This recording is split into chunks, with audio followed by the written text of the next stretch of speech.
Hello everyone, আসসালামু আলাইকুম। আপনারা সবাই কেমন আছেন? আই হোপ আপনারা সবাই ভালো আছেন। আমি আজকে আপনাদের সামনে কথা বলবো খুব সেরা একটি চপ, মাছের চপ। মাছের চপের জনপ্রিয়তা অনেক।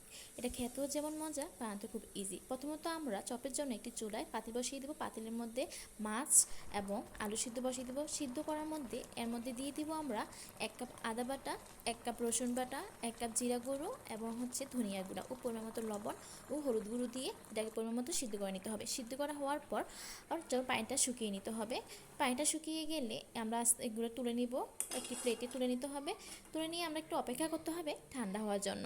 ঠান্ডা না হলে এটাকে মাছ থেকে কাটার বাঁচতে একটু অসুবিধা হয়ে যাবে, সেজন্য পরিমাণ মতো ঠান্ডা করে নিতে হবে। ঠান্ডা হওয়ার পর মাছ থেকে আমরা কাঁটা ছাড়িয়ে নিতে হবে। কাঁটা ছাড়িয়ে নিতে হবে সাবধানতার সহিত, যাতে এটার মধ্যে কাঁটা থাকলে গলা আটকে না যায়, সেজন্য খুব সাবধানতার সঙ্গে আমাদের বেছে নিতে হবে। কাঁটা বাছার পর আমরা আলুটাকে এবং মাছটাকে খুব সুন্দরভাবে ম্যাশ করে নিতে হবে। আমি ম্যাশ করার জন্য একটি কাঁটা স্পুন নিয়েছি। আপনারা চাইলে হাত দিয়েও ম্যাশ করতে পারেন, এটা আপনাদের ব্যক্তিগত ব্যাপার। আমি স্পুন দিয়ে ম্যাশ করে নিয়েছি। আপনারা দেখতেই পাচ্ছেন আমি একটু টাইম নিয়ে এটা ম্যাশ করতেছি, কারণ ম্যাশটা সুন্দর হলে চপের শেপটা সুন্দর হয় খুব। তাই ভালোভাবে ম্যাশ করা হয়ে গেলে এর মধ্যে আমি দিয়ে দিব প্রথমে একটি চাট মশলা, তারপর দিয়ে দিব কাঁচামরিচের কুচি, পরিমাণ মতো পেঁয়াজ কুচি এবং চিলি ফ্লেক্স এবং সামান্য পরিমাণের লবণ দিয়ে আমরা এটাকে একটু ভালোভাবে মথে নিব। মাখা মাখা হয়ে গেলে সুন্দরভাবে মেখে নিতে হবে, যাতে লবণটা সুন্দরভাবে সবটার সাথে মিক্স হয়ে যায়। মাখা হয়ে গেলে আমরা সুন্দর করে একটি নির্দিষ্ট ছোটো ছোটো সাইজ একটা শেপ করে নিব। আগে থেকে শেপ করে নিলে পরে বাজার সময় খুব সুবিধা হয়ে যায়। সেইগুলো আমি আস্তে আস্তে এক এক করে সবগুলো একটা শেপ আকারে শেপ দিয়ে দিলাম।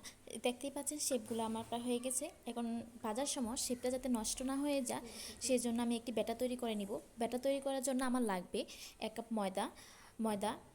আপনারা চাইলে আপনার পরিমাণ মতো, আমার যতটুকু চপ সেই পরিমাণে ময়দা নিয়েছি। ময়দার মধ্যে সামান্য পরিমাণে লবণ অ্যাড করে এবং পানি দিয়ে মিক্স করে নিতে হবে। পানিটা একসাথে দেওয়া যাবে না, আস্তে আস্তে পানিটা দিয়ে আমি ডোটা তৈরি করে নিব।